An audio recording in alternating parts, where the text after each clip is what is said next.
하나님 아버지, 성령 충만, 지혜 충만, 믿음 충만하여 주님의 교회를 세우는 그 한 사람이 되기를 원합니다.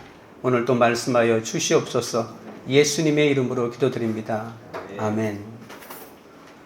1912년 4월 12일 주일 밤 배의 무전실에서는 다른 배들로부터 빙산에 대한 경고문을 받느라 정신이 없었습니다.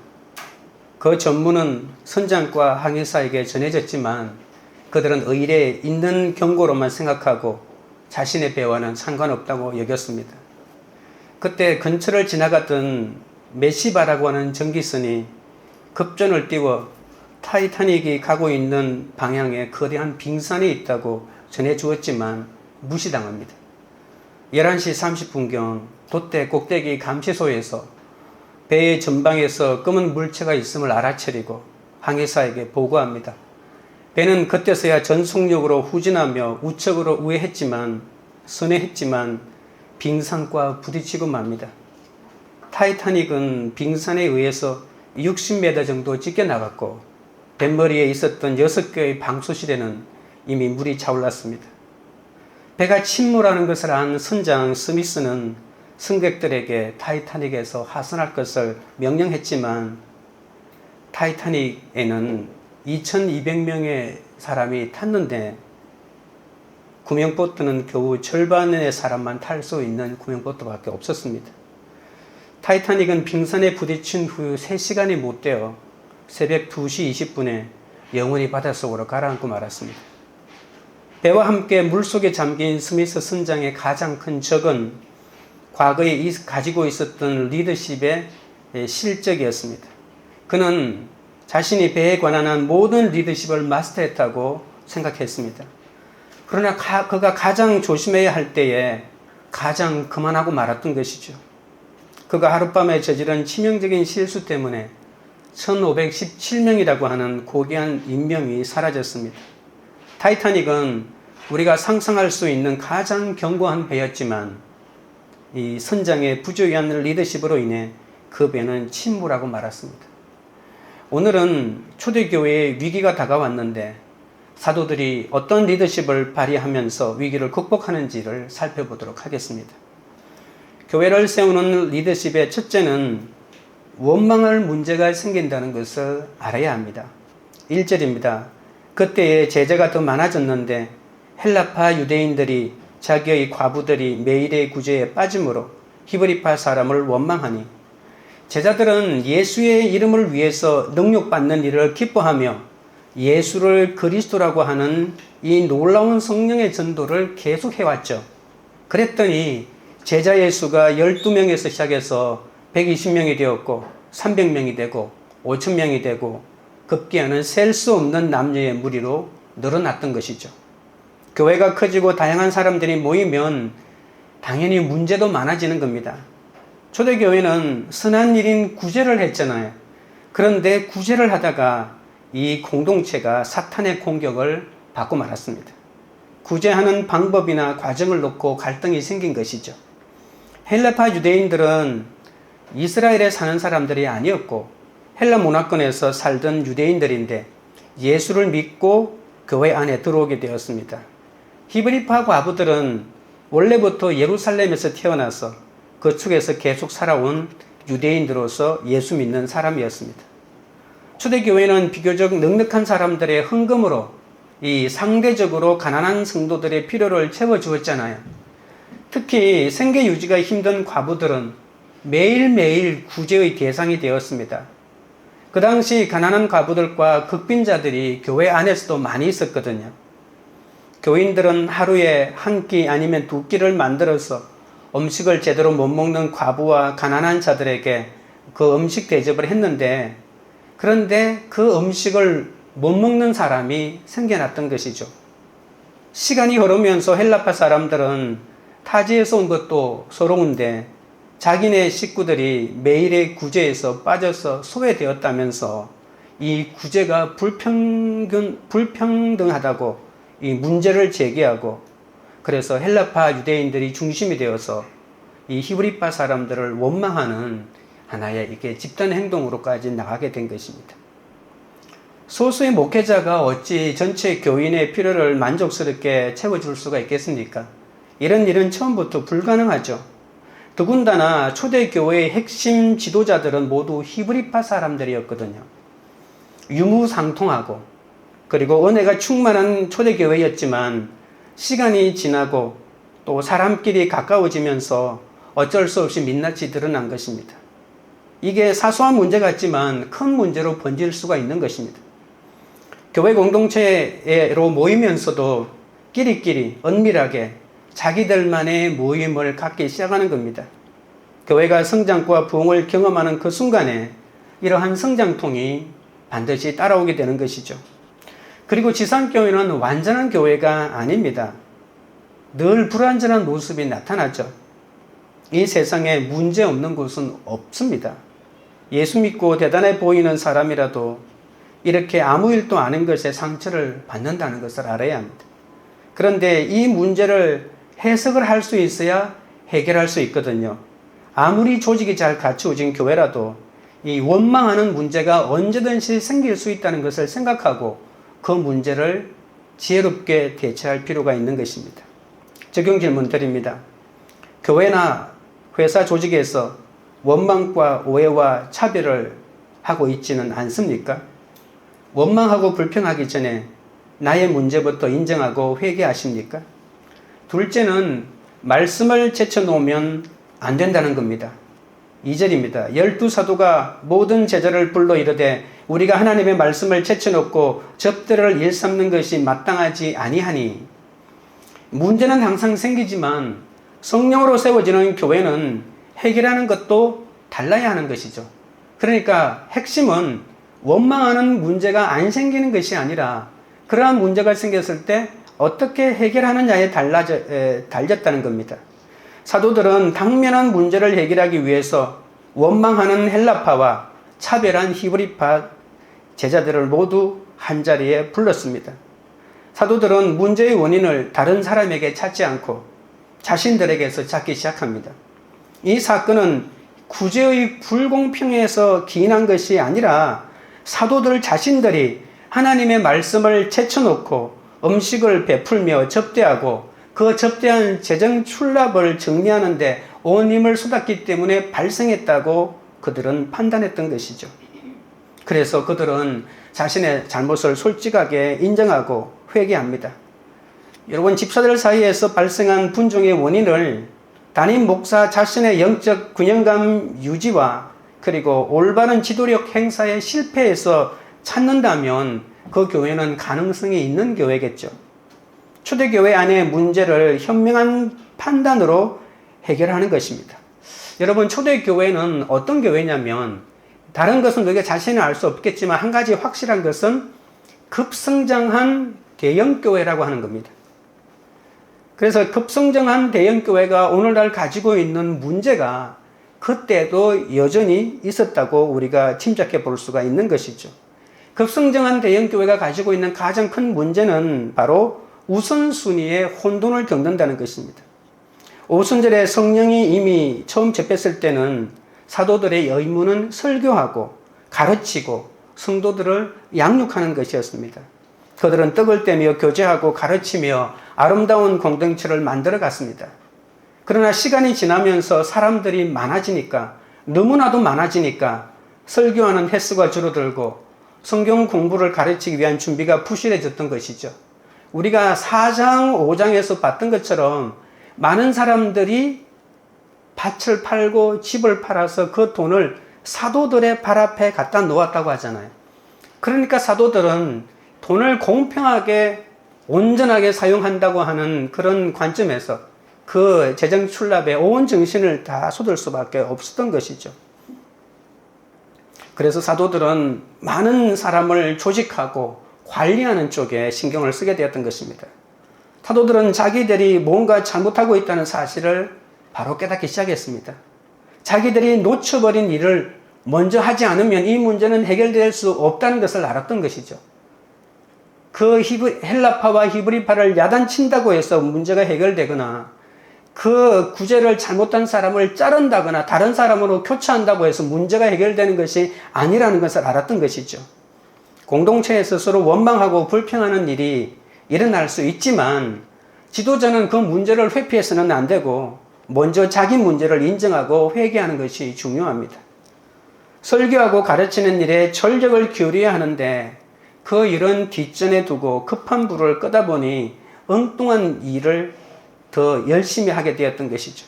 무슨 일이든지 어려운 문제가 생기면 본질로 돌아가야 합니다. 처음으로 돌아가야 한다는 것이죠. 신앙의 갈등이 생기면 여러분 처음 은혜 받았던 때로 돌아가야 합니다. 결혼 생활에 문제가 생기면 처음 사랑을 나누었던 그때로 돌아가야 하지 않겠습니까? 그때와 지금이 왜 달라졌는지 한번 살펴봐야 되지 않겠습니까? 우리가 교회를 만들고 헌신하는 것은 사람을 관리하기 위해서가 아니잖아요. 하나님의 백성들이 하나님의 뜻대로 살도록 도와주고 하나님의 뜻대로 살도록 어떻게 잘 살고 있는지를 늘 점검해 주는 거잖아요. 교회의 진정한 부흥은 교회의 교인 숫자나 그리고 날마다 내는 헌금의 액수가 많거나 또 큰 건물을 짓는 것이 아니기 때문입니다. 인생의 참된 행복은 하나님이 인생을 만드신 그 본질로 돌아가는 데 있고 교회의 행복과 부흥은 하나님이 그 교회를 처음 만드신 그때로 돌아가는 데 있습니다. 교회의 부흥은 목회자들이 말씀과 기도에 전무한 데서 나옵니다. 하나님의 말씀은 교회가 하나님의 다스림 안에 머물도록 하는 결정적인 통로가 되거든요. 예배 때 선포되는 말씀은 하나님의 다스림을 신자 개인의 삶과 그리고 그 인격 속에 열매 맺도록 만들어주는 통로가 됩니다. 그런데 많은 목회자들이 교회 행정과 사역 뒷바라지에 세월을 다 보냅니다. 목회자들이 그런 일에 매달릴수록 교회는 영적으로 메말라갈 뿐입니다. 진정한 부흥은 목회자들이 기도하는 것에 시간을 쏟는 데서부터 시작합니다. 목회자들이 성경 연구하고 설교하는 데 시간을 보내야 하는 거죠. 교회의 진정한 부흥을 원한다면 목회자가 기도하고 설교하고 성경 연구하는 데 전념하도록 도와줘야 할 것입니다. 이것이 사도행전의 처방입니다. 사도들은 목회자 중심으로 교회를 이끌어가지 않고 성령 충만하고 능력 있는 성도들이 하나님의 일을 분담하도록 제도와 조직을 바꾸는 것만이 자신들이 말씀에 전력하고 기도에 집중할 수 있는 길이라는 것을 깨닫게 되었던 것이죠. 자기들의 문제를 깨닫게 되자 비로소 공동체에 무엇이 필요한지 그 해결책이 보였던 것입니다. 성도들 가운데 위대한 능력과 놀라운 전문성을 가진 분들과 일을 나누어야 한다는 것입니다. 오늘날도 마찬가지입니다. 평신도들 가운데 탁월한 리더십과 전문성을 가진 분들이 얼마나 많습니까? 그런데 그들과 함께 사역을 나누지 않는다면 교회는 목사 혼자 다 하고 그리고 효과적으로 목사가 말씀 전하고 기도하는데 전념하기 힘들 것입니다. 목회자들이 바깥에 나가서 딴짓하라고 여러분이 사역을 나누는 것이 아니라 오로지 기도하고 말씀을 전하는 데만 전념할 수 있도록 하기 위해서 그러한 것들이 필요하다는 것입니다. 일을 한 사람이 독점하지 않고 모든 사람이 나누고 보완할 필요가 있는 것이죠. 거듭난 사람은 어떤 사건이 와도 그 사건으로 하나님이 양육시킵니다. 우리는 사도들처럼 언제나 자기에게 문제의 이유를 돌리는 사람이 되어야 합니다. 아이가 힘들게 하고 남편이 바람을 피우는 일 같은 사건이 일어나도 그 앞에서 내가 말씀을 제쳐놓은 것을 깨달아야 하는 것이죠. 우리는 어떤 문제가 생각하면 나는 잘못이 없다고 남 탓만 합니다. 그러면 내 잘못을 깨닫지 못한다니까요. 어떤 문제라 할지라도 그 문제의 출발점은 내가 말씀을 제쳐놓은 데서부터 문제를 해결을 해야 된다는 것입니다. 그래야 어디서든 성령으로 교회와 가정을 세우는 좋은 리더십을 발휘할 수 있습니다. 내가 아무리 탁월한 판단과 그리고 상대방의 삶을 일일이 분석하고 판단해서 그 사람이 꼼짝할 수 없이 자신의 잘못을 시인하도록 내가 모든 원인을 추궁하고 완벽하게 문장을 만들어 그 사람 앞에 보인다 할지라도 그 일 때문에 나에게는 어떤 리더십도 발휘되지 않는다는 것을 알아야 합니다. 이것을 못 깨달으면 우리는 영원토록 남 탓을 하고 원망할 것입니다.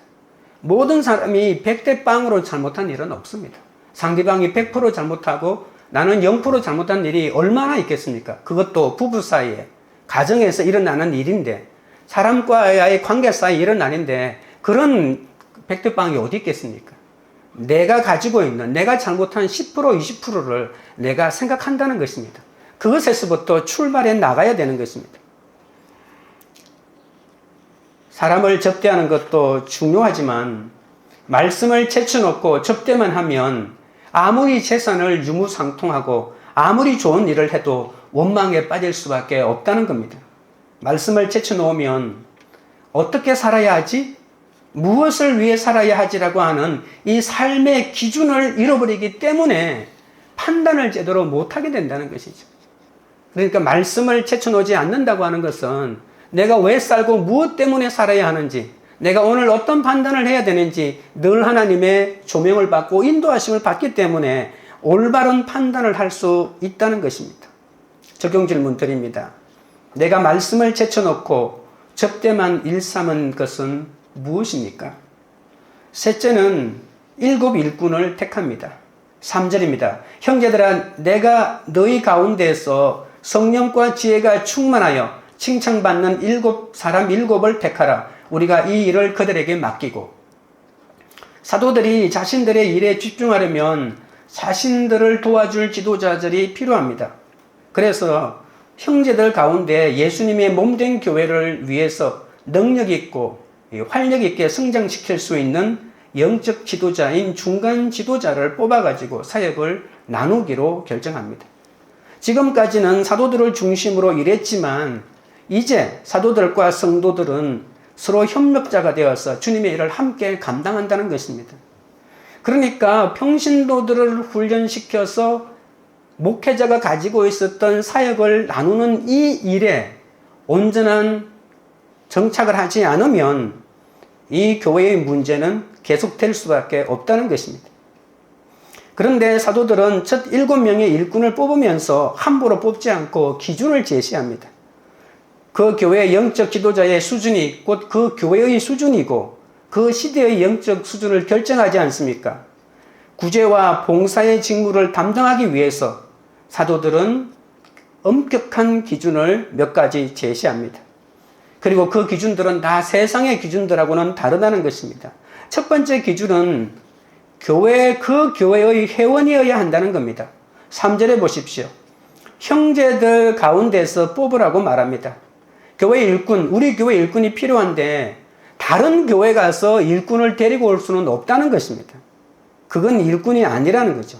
다른 교회에서 잘 훈련시켜 놓은 사람을 데리고 오는 것이 온전한 문제 해결 방법이 아니라는 거죠. 교회 일꾼은 교회 안에서 만들어져야 합니다. 교회가 리더십 개발에 책임이 있다는 겁니다. 교회 리더는 신학교에서 만들어지지 않고 교회에서 만들어집니다. 많은 사람이 하나님의 일을 하려고 하면 먼저 신학교부터 가야 한다고 생각합니다. 그러나 교회 리더십 개발의 원초적인 책임은 교회에 있습니다.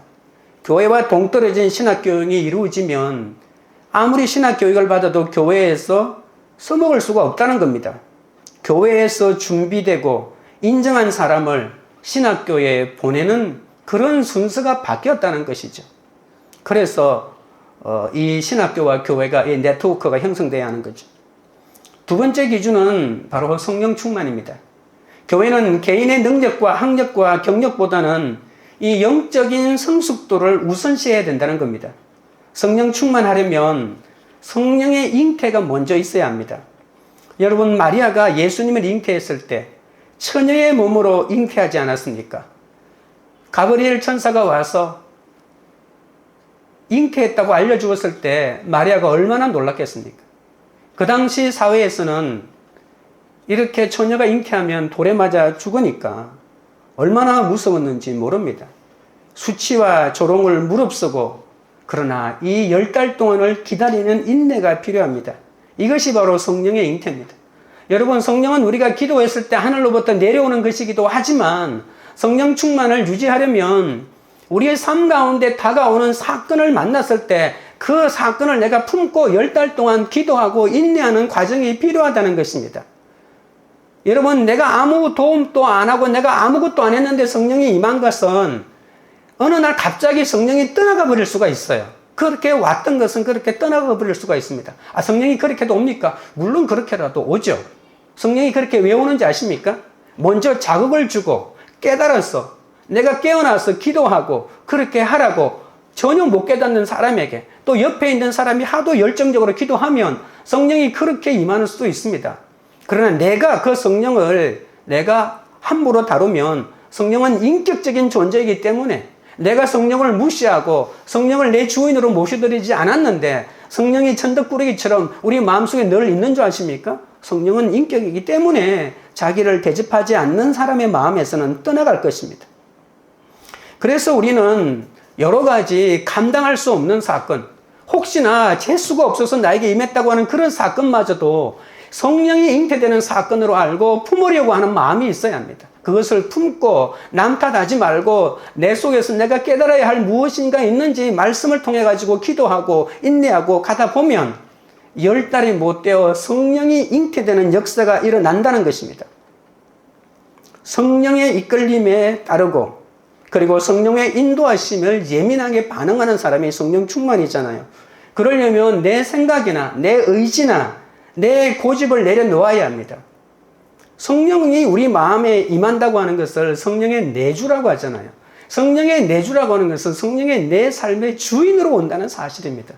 주인이란 말은 내 삶의 어떤 여러 가지 어떤 판단하고 선택할 때 그 성령이 주인이신 성령이 주인으로서의 어떤 판단을 최종적으로 결정한다는 것입니다.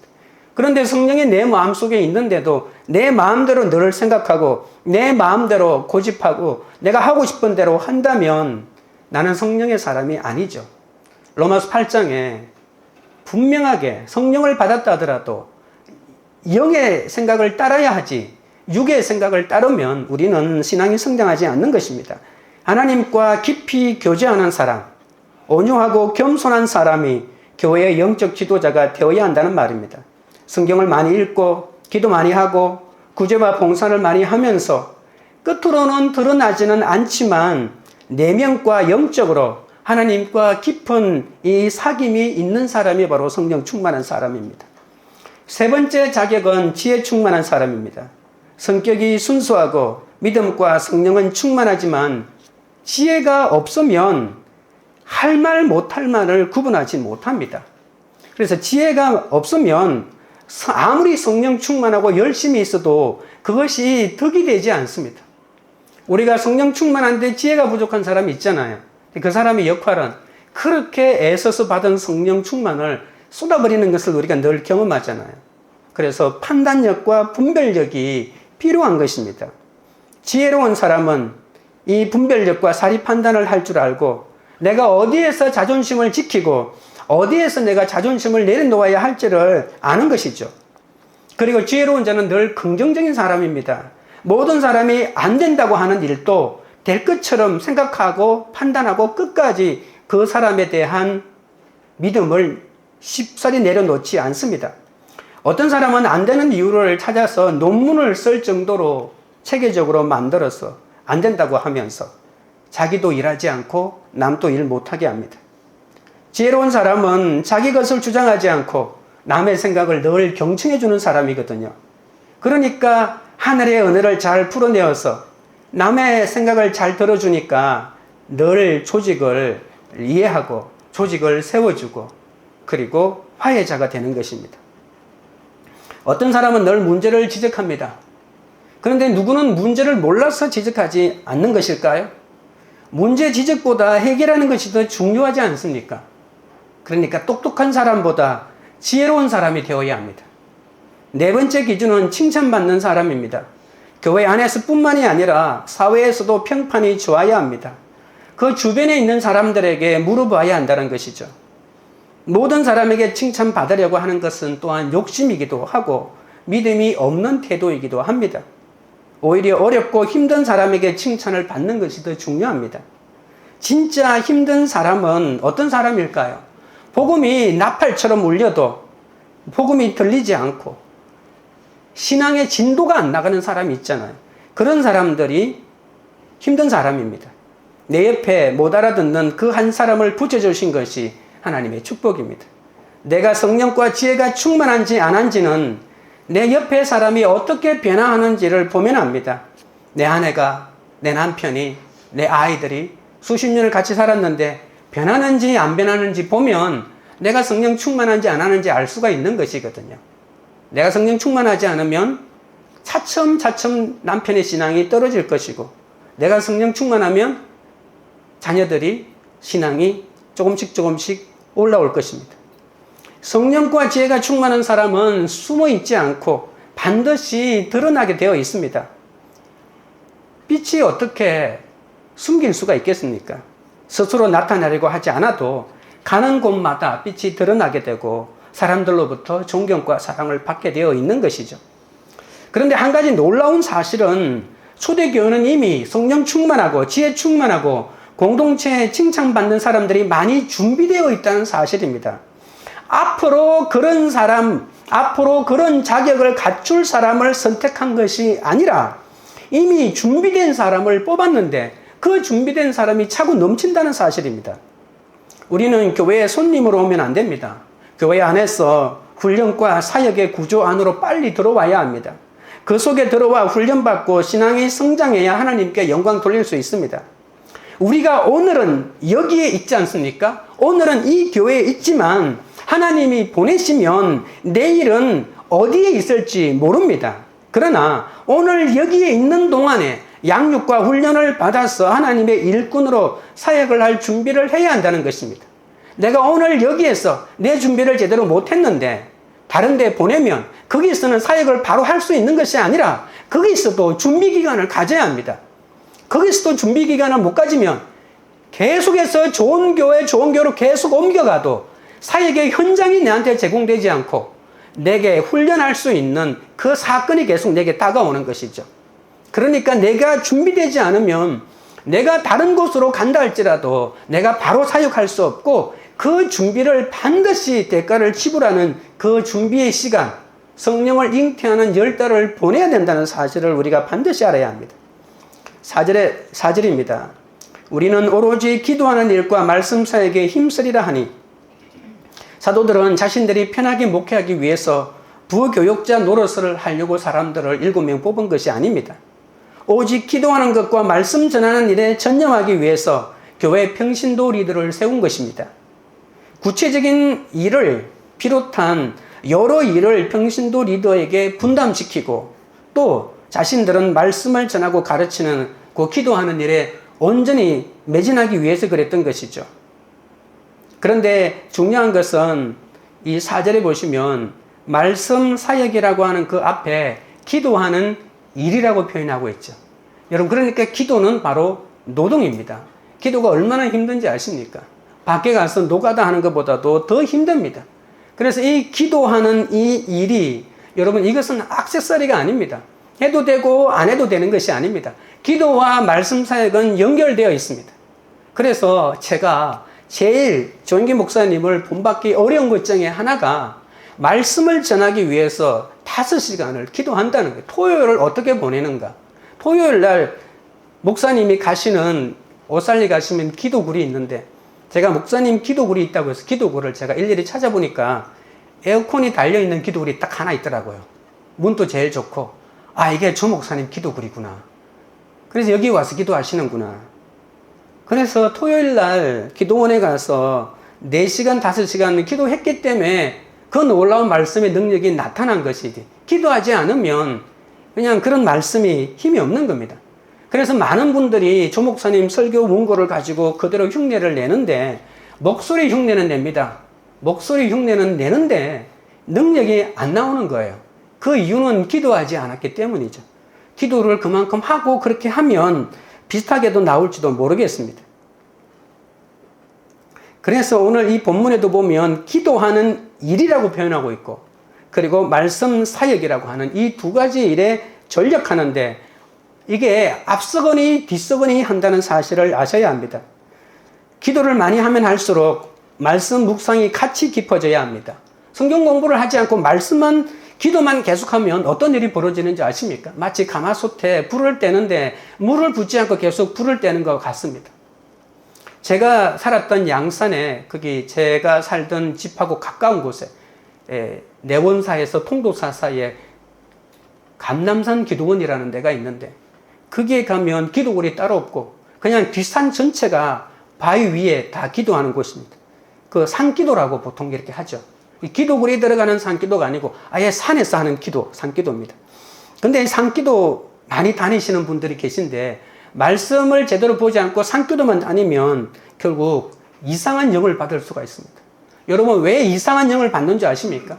물론 산에는 온갖 영이 있는데, 산기도 할 때 제 경험으로 가장 조심해야 될 것은 무섭다는 겁니다. 산기도 할 때 누구랑 같이 가야 돼요. 혼자 한 기도하면 무섭습니다. 무서우면 누가 내 뒤에 뭐가 있는 것 같아요. 그런 두려움이 사람이 다 있습니다. 캄캄하고 내가 내 목소리를 지르니까 누가 나한테 다가오는 걸 전혀 못 느끼거든요. 그런 사람이 두려움고 공포를 느끼는데, 두려우면 사탄이 들어가는 거거든요. 귀신이 들어간다고요. 두려우면 들어가서 나를 무섭게 만드니까. 그래서 기도할 때는 반드시 함께 기도할 수 있는 동역자가 필요하고, 특히 산기도를 갈 때는, 그리고 말씀과 기도가 같이 해야 시너지 효과가 있어서 같이 성장하는 것을 볼 수 있습니다.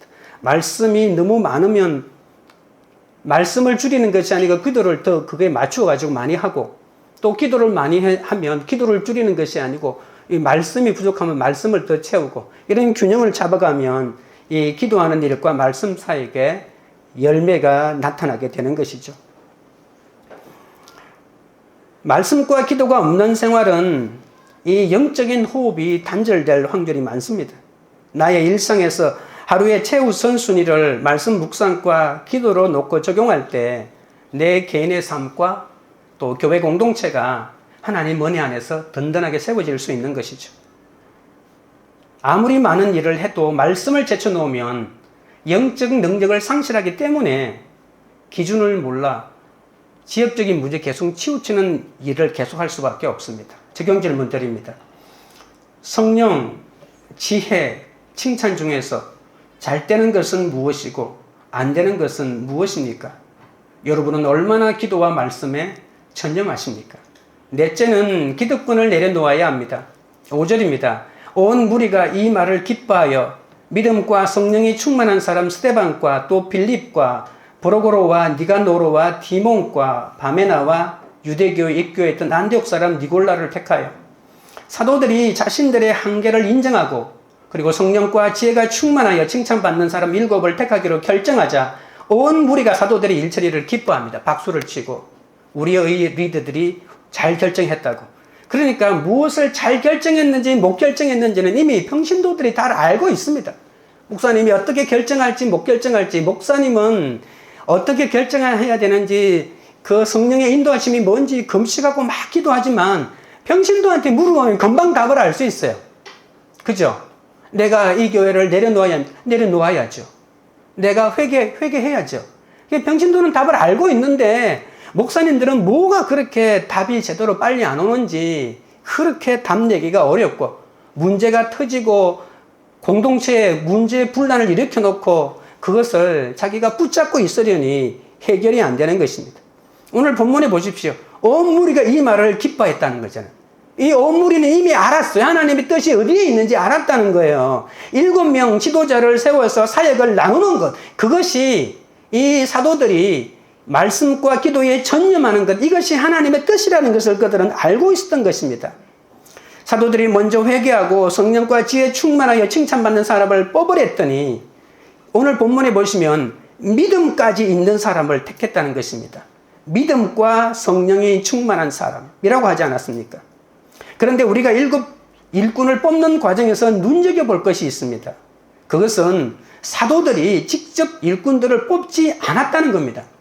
제자들에게, 그러니까 평신도에게. 오늘 본문에서 말하는 제자들은 그냥 평신도를 일컫습니다. 그 평신도들이 다 알아서 뽑았다는 겁니다. 권력은 일할 사람을 직접 뽑는 데서 나옵니다. 인사권을 쥐고 있는 자가 가장 무서운 존재 아닙니까? 그런데 7명이나 그 초대교회 최초의 일꾼들을 뽑는데 그 사람들이 이 사도들을 보좌해서 하나님의 일을 결정하는데 자기와 가까운 사람을 뽑고 싶은 생각이 왜 안 들겠습니까? 그런데 사도들은 이 일꾼을 뽑는데 전혀 간섭하지 않았다는 것입니다. 게다가 히브리파 유대인들도 자신의 기득권을 과감히 다 내려놓고 과감하게 헬라파 중에서만 7명을 뽑았다는 것입니다. 여러분, 왜 7명의 사람이 언급되어 있습니까? 우리가 언어를 가지고 그 사람의 이름을 가지고 이것이 어느 나라식 이름인지 우리가 알 수 있는 우리 지혜가 우리 가운데는 있습니다. 근데 7명의 모두 헬라식 이름이라는 겁니다. 헬라파 사람들이라는 겁니다. 그들이 원족이 히브리인이든 아니든 다 헬라파 히브리인이라는 사실입니다.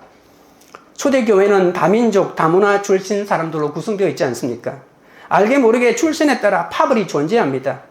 그런데 사도들은 파벌과 출신 지역의 문제를 잠재우고자 계파별로 할당해서 인재를 뽑은 것이 아니라 아예 히브리파 사람들은 이번에 한 명도 추천하지 않은 것입니다. 완전히 100% 헬라파 사람들을 통해 가지고 다 뽑은 것입니다. 어떻게 알 수 있냐고요? 다 헬라파 이름을 가진 사람들이니까. 이것이 얼마나 어려운 일인 줄 아십니까? 정말 어렵습니다. 다수파인 히브리파 출신의 일꾼이 뽑히지 않은 것은 그들이 히브리파들이 사도들이 그런 결정을 하니까 우리들도 히브리파들도 우리 모든 기득권을 내려놓겠습니다. 윗물이 맑으니까 아랫물이 맑은 거죠. 그래서 순전히 기준대로 공평하게 교회를 세우는 리더십을 갖추기 위해서 사역자를 뽑았던 것이죠. 히브리파 사람이 한 명도 뽑히지 않는 것이 수치일까요? 수치는 무슨 수치요? 자랑입니다. 하나님의 교회를 세우기 위한 가장 위대한 헌신은 히브리파 사람이 한 명도 뽑히지 않았다는 것입니다. 이것이 하나님에게 드릴 헌신이라는 거 여러분 믿어지십니까? 탁월한 설교자이자 순교자인 스데반이 이 7명에 포함되어 있고 위대한 전도자인 빌립이 포함되어 있고 그리고 그 외 나머지 사람들도 초대교회의 엄청난 일꾼들이기 때문에 누가 이 7명 잘못 뽑았다고 말할 수가 있겠습니까? 사도들은 7명을 택한 것이 바로 온전한 성령의 인도하심을 따라서 뽑았다는 사실을 우리가 알 수 있는 것이죠. 이 7명은 사도들과 동역을 하고 사도들과 파트너십을 이루어서 온전하게 하나가 되었습니다. 은사가 다른 7명이 서로 섬기며 도와주면서 협력해 나갔던 것이죠. 여러분, 스데반의 설교가 이제 조금 있다가 7장, 8장 아주 길게 나오는데요. 설교 내용만 보면 베드로의 설교보다도 훨씬 더 탁월한 것을 볼 수가 있거든요. 어떻게 이런 병신도가 이렇게 숨어 있는지. 원래 병신도는 이렇습니다. 병신도는 목회자보다 훨씬 더 탁월합니다. 잘나서 목회자가 여기에서 말씀을 전하는 것이 아닙니다. 그래서 우리는 이 보석 같은 평신도들을 개발하고 이 평신도 보석 같은 이분들이 설교할 수 있는 자리도 마련해 주어야 하는 것이죠. 우리 교회에도 이런 일꾼들이 많이 세워지기를 바랍니다. 서로의 기득권을 내려놓고 나이도 내려놓고 지위도 내려놓고 성령의 조직이 갖추어지는 그 놀라운 교회를 세우는 리더십을 갖춘 사람들이 세워지기를 바랍니다. 이렇게 세워진 조직을 이 세상에 어떤 조직이 이길 수가 있겠습니까? 6절입니다. 사도들을 앞에 세우니 사도들이 기도하고 그들에게 안수하니라.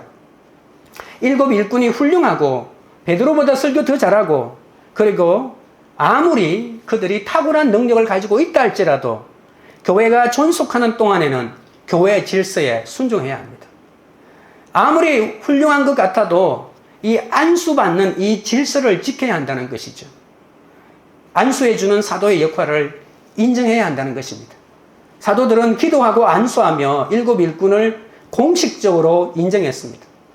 사도들은 단순히 안수만 한 것이 아니고 여기에도 보시면 우리가 놓치지 말아야 할 것은 6절에도 보면 기도하고 안수했다고. 기도가 되면 잠깐 마이크 잡고 잠깐 1, 2분 하는 기도겠습니까? 여러분, 이 초대교회가 무섭지 않습니까? 이들은 뭘 할 때마다 기도했다는 것입니다. 얼마나 강력하게 기도했는지 기도하는 공동체, 그렇기 때문에 로마를 무너뜨리지 않았겠습니까? 하나님의 위임받은 질서로 기도하고 안수했기 때문에 이 가운데 설교자도 나오고 전도자도 나오고 순교자도 나올 수 있었던 것입니다. 여러분, 이단의 특징은 은밀하게 자기 마음에 맞는 사람들에게 일을 맡깁니다. 그러나 우리 교회는 절대로 그래서는 안 되죠. 공식적으로 인정하고 세운 사람이 아닌데 영향력을 막 행사하는 사람을 암적 존재라고 말합니다. 교회가 질서를 어기고 하극상이 되면 그 교회는 금방 무너집니다. 그러나 공식적으로 임명하는 리더십에 대해서는 성령의 조직으로 세워진 교회라면 각각의 역할이 있는데 나보다 못할 것 같은 사람인데 세워졌다 할지라도 그 사람을 인정해주고 그 역할을 따라주어야 합니다. 그 역할을 잘할 때 리더가 되는 시간을 줄여주거든요. 여러분, 만약에 부족한 사람이 리더로 세워졌다 할지라도 그 부족한 사역이 자기가 사역을 하는 동안에 약점도 드러나고 장점도 드러나잖아요. 그래서 우리가 잘 따라줄 때 자기가 실수한 것은 금방 그 사람이 더 알아차립니다. 그러나 그 사람은 자기의 약점을 빨리 고칠 수 있는 확률이 있습니다. 그래서 좋은 교회는 조금 부족한 사람이 만약에 리더로 세워졌다 할지라도 그 밑에 있는 사람이 잘 따라주면 자신의 약점과 장점이 바로바로 드러나기 때문에 바로바로 고칠 확률이 굉장히 높은 거죠. 자신의 약점은 고치고 다른 사람이 지적해주고 비난하는 것이 아니라 약점이 드러났는데도 말하지 않아도 자기가 먼저 알고 이것만은 고쳐야 되겠다고 악을 쓰고 기도하고 고쳐나가는 이러한 일 때문에 빨리 리더로 성장하는 교회가 된다는 것이죠. 여러분, 임명해 놓았다고 해서 끝나는 것이 아닙니다. 오늘 사도행전에서는 이미 준비된 사람이 세워졌지만 오늘날 현실 교회는 그렇지가 않은데 세워진 사람들이 그 세워진 현장의 사역에서 사역을 하는 가운데 그들이 온전하게 제자로 길러지거든요. 근데 사역을 하는 밭이 너무나도 모나서 조금이라도 잘못하면 후려치고 때리고 비난하고 네가 뭔데 막 이렇게 하면 돌짝밭이라 누가 성장하겠습니까? 사람이 길러지지 않습니다. 그러면 바꾸는 거죠. 바꾸면 또 그러고 바꾸면 또 그러고 바꾸면 또 그러면 올라가면 하면 밑에서 온다니까 사람이 키워지지 않는다라고 하는 것이죠. 그래서 이 어떤 사람이라도 공동체에 적응하는 시간이 필요하기 때문에 내 모든 기득권을 내려놓고 양육받는 사람도 겸손히 양육받고 또 세워진 리더의 인도함을 받는 사람도 겸손한 마음으로 그 리더를 인정해주고 따라가는 이러한 과정들이 필요하다는 것입니다. 적용 질문 드립니다. 공동체 안에서 나의 기득권을 지키기 위해 다른 사람을 판단하면서 편가르기를 하는 모습은 없습니까? 이제 5째 7절인데 제자가 많아집니다. 7절입니다. 하나님의 말씀이 점점 왕성하여 예루살렘에 있는 제자의 수가 더 심히 많아지고 허다한 제사장의 무리도 이 도에 복종하니라. 사도들이 교회에서 구제와 그 밖의 일들을 7 지사에게 맡긴 뒤에 기도하는 것과 말씀으로 섬기는 일에 전념한 결과 어떤 일이 벌어졌죠? 열매가 생기기 시작했습니다. 하나님의 말씀이 점점 왕성하여 예루살렘에 있는 제자의 수가 심히 많아지고 허다한 제사장의 무리도 이 도에 복종하게 되었다는 거죠. 처음에는 무조건 제자의 수가 많아진다라고 하는 것이 우리의 목표가 되지만 여러분 조금 더 가면 그런데 어떻게 해서 제자의 수가 많아지는지 그 질이 중요하다는 것이죠. 말씀이 점점 왕성하여 제자의 수가 더 많았고 제자의 사람들 중에서 가장 전도되기 힘든 무리가 바로 제사장입니다. 여러분 제사장이 예수 믿었다고 하는 이러한 데가 거의 없어요. 이 본문밖에 없습니다. 제사장의 허다한 무리가 이 예수 그리스도를 믿었다고 하는 이 선포는 너무나도 무시무시한 것이거든요. 교회의 진정한 부흥은 말씀의 부흥입니다. 말씀이 부흥하면 영이 살아나고 그리스도가 나타나는 거죠. 사도들이 말씀과 기도하는 일에 전념했기 때문에 말씀이 점점 왕성했던 것입니다. 뽑힌 일꾼들이 교회 행정과 재정을 맡고 사역을 맡고 구제를 맡아 주었기에 사도들이 기도하고 말씀을 연구하고 그리고 가르치고 전하는 일을 다시 회복할 수 있었던 것이죠. 우리 교회도 이런 역사가 일어나야 합니다. 이 신앙의 야성이 회복되어야 하는 것이죠. 산에 가서 금식도 하고 기도도 하고 성경을 더 읽고 한 영혼을 위해서 더 기도하고 그러하는 분위기가 만들어져야 진정한 부흥이 일어날 수가 있을 것입니다. 말씀의 부흥과 함께 제자의 수가 많아졌다고 했는데요. 그러니까 결국 아무리 말씀의 부흥이 있다더라도 이 성도의 교인의 수가 늘어나는 것과 연관되어 있다고 볼 수가 있습니다. 내가 믿는 하나님이 진짜 하나님이라면 어찌 내 삶에 기적이 없겠습니까? 성장을 멈춘 교회나 자라지 않는 성도들은 하나님이 기뻐하지 않을 것입니다. 성도들이 5년 전이나 지금이나 신앙이 성장하지 않는다면 하나님이 어떠실까요? 우리가 가끔 실수하고 영적 수준이 낮을 수도 있지만 그러나 잘하는 것을 멈추면 안 된다는 것입니다. 반대로 우리가 지금 아무리 높은 영적 수준을 유지하고 있다 할지라도 더 잘하지 않는다면 그것은 심각한 문제입니다. 왜냐하면 우리의 신앙의 목표는 그리스도의 장성한 분량에 이르는 것이기 때문에 그렇습니다. 교회도 잘하고 성도들도 잘해야 합니다. 하나님은 죽은 하나님이 아니고 살아계신 분이시기 때문에 우리는 그런 하나님을 믿는다면 날마다 성장하고 변해가야 합니다. 우리는 계속 훈련받아 준비되어서 사역자와 헌신자로 사역지에 나가야 합니다. 내가 지금 있는 이 교회를 통하여 부흥의 은혜를 맛보아야 합니다. 이것이 사도행전이자 하나님의 방법입니다. 왜냐하면 내가 다른 곳에 가서 하나님의 사명을 감당해야 되기 때문에 그렇습니다. 우리가 할 수 있는 일에는 한계가 있습니다. 그러나 그 한계가 왔다고 해서 이 성장을 멈출 수는 없다는 것입니다. 계속해서 전진하고 하나님의 나라를 위해서 확장하고 빛내야 합니다. 하나님은 우리를 그런 일에 사용하고자 하십니다. 그러기 위해서 우리는 준비하십시다. 열심히 내며 준비합시다. 그리고 자신을 훈련합시다. 위대한 하나님의 일꾼들이 되어서 이 위대한 하나님의 지상명령을 이루기 위해서 우리가 준비해야 되지 않겠습니까? 교회는 땅끝까지 이르러 제자를 키워내야 하기 때문에 이러한 성령으로 조직되고 교회를 세우는 리더십이 필요합니다. 교회의 열매는 수많은 부동산을 매입하고 큰 건물을 갖는 것이 아닙니다. 수많은 제자가 길러지는 것입니다. 사두개 대제사장 그리고 사두개파들이 다 사도들을 죽이려고 했는데 오히려 한두 사람도 아니고 제사장의 무리가 모든 장로의 전통과 율법을 버리고 나사렛 예수가 전했던 그 복음을 복종했다는 것이잖아요. 이 제사장은 사두개파들이거든요. 교회가 성령의 조직을 갖추어 잘 양육받고 인도함을 받으면 주님이 우리 안에서 일하시는 것입니다. 공동체 안에서 나의 이해타산과 기득권을 지키기 위해서 다른 사람을 판단하고 편가르게 하면 반드시 원망과 불평이 생길 수밖에 없습니다. 그리고 그러한 원망과 불평은 공동체를 분열하게 만듭니다. 비록 내가 손해를 볼지라도 먼저 내가 말씀을 적용하고 내 안에 있는 의와 자기 열심을 버리고 십자가를 길로 놓고 가는 적용을 할 때 공동체 안에서 이러한 부흥을 맛보게 됩니다. 적용 질문 드립니다. 여러분은 잘 양육받고 훈련되어 나가야 할 사역지는 어디입니까? 말씀을 맺겠습니다. 교회를 세우는 리더십은 교회 속에 원망의 문제가 생길 때 오히려 자신의 부족함을 봅니다. 사도들은 자신들이 말씀을 제쳐놓았다면서 회개하면서 기가 막힌 처방을 스스로 내립니다.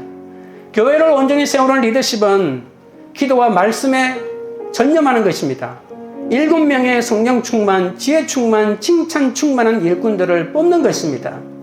그때 사도들과 히브리파 사람들은 일꾼들을 뽑을 모든 기득권을 내려놓고 헬라파 일꾼들을 지명합니다. 교회의 리더십이 회개하여 기도와 말씀에 전념하고 성도들이 교회의 질서에 순종하니까 하나님의 말씀이 더욱 왕성하여 제자들의 수가 더 많아지는 모습을 보게 됩니다. 이런 교회에서 큰 부흥을 맛보며 주님이 주신 사명을 끝까지 감당하는 여러분 되시기를 주님의 이름으로 축원드립니다. 우리 찬양 드리고 기도하도록 하겠습니다.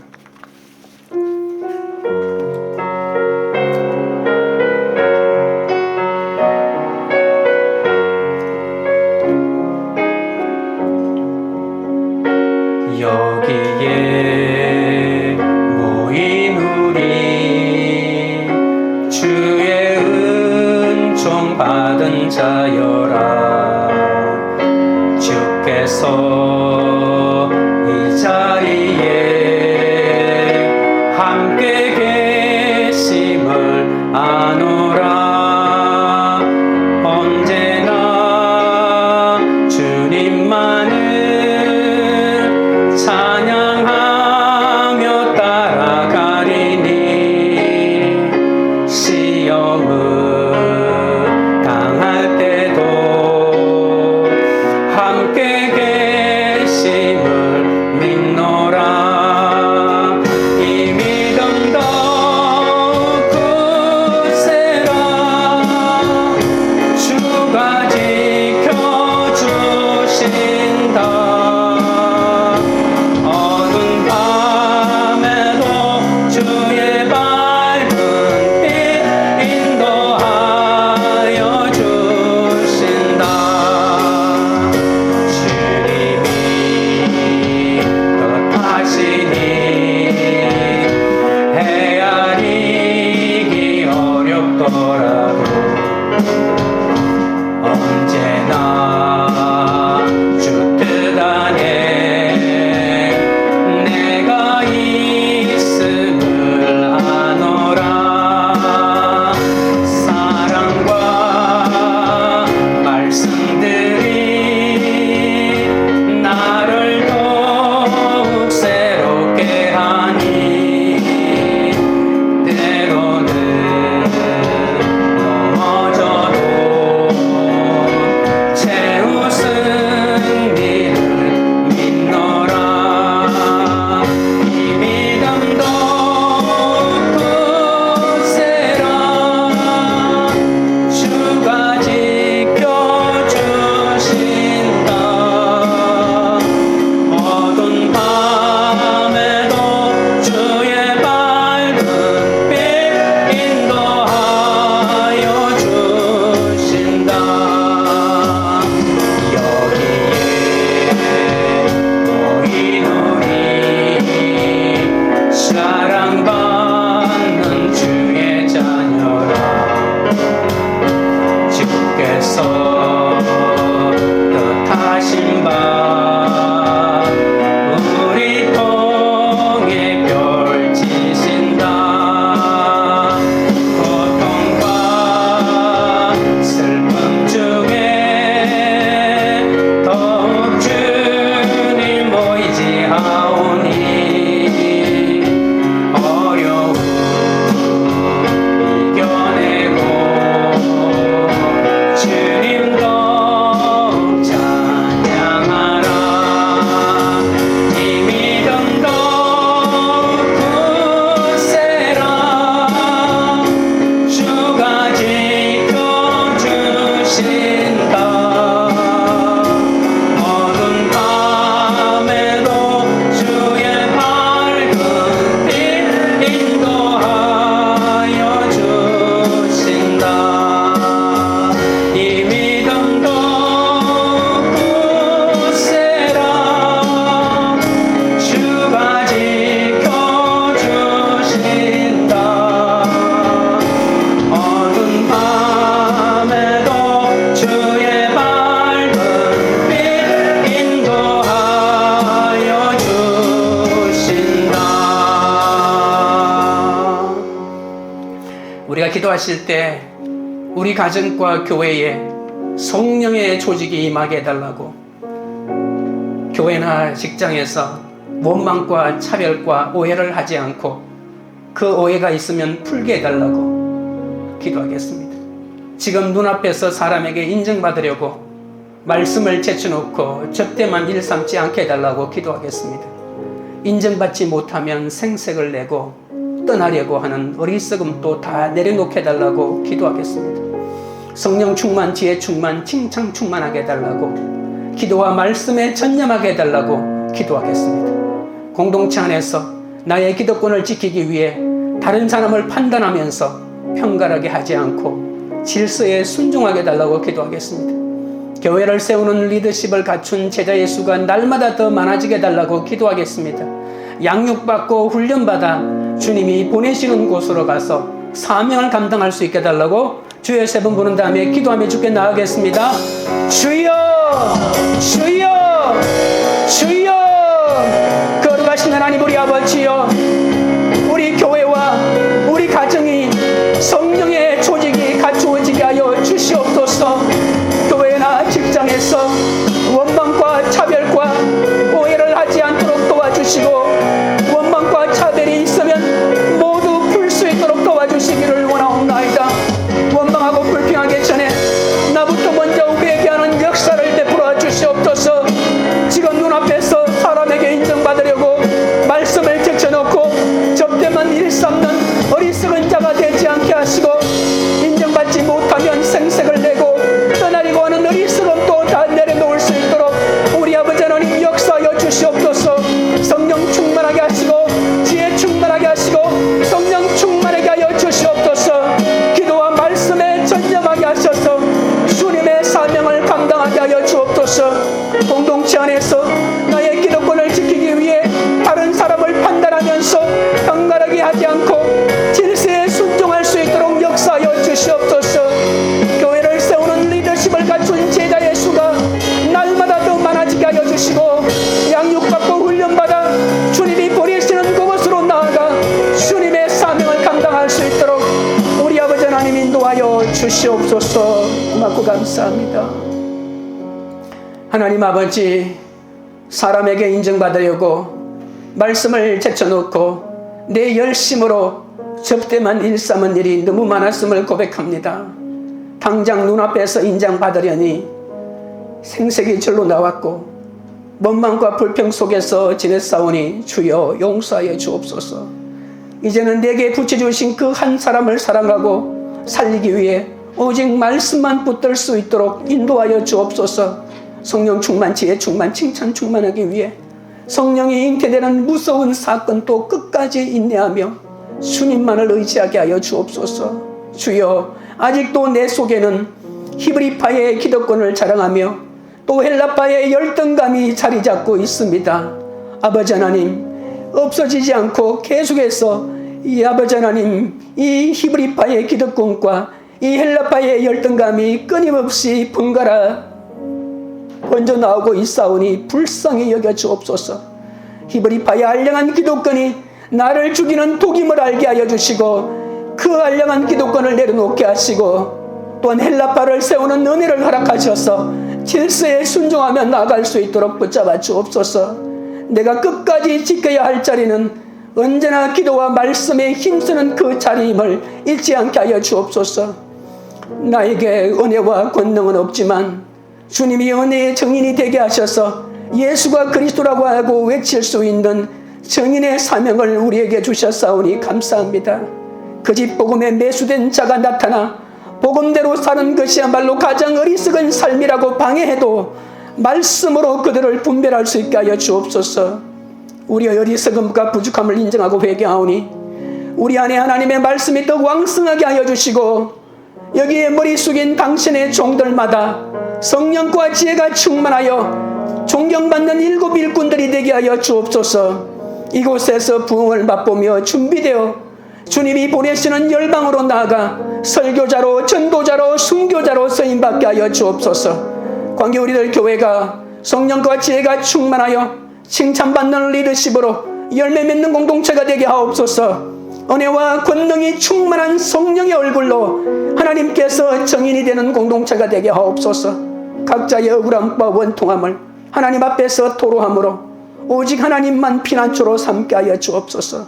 흑암의 사건이 다가와도 성령을 잉태하는 사건임을 알게 하여 주시고, 공동체 안에 말씀이 왕성해짐으로 주님의 제자들이 풍성히 길러지게 하셔서 사역의 지경이 날로 넓어지는 그런 교회가 되도록 역사하여 주시옵소서.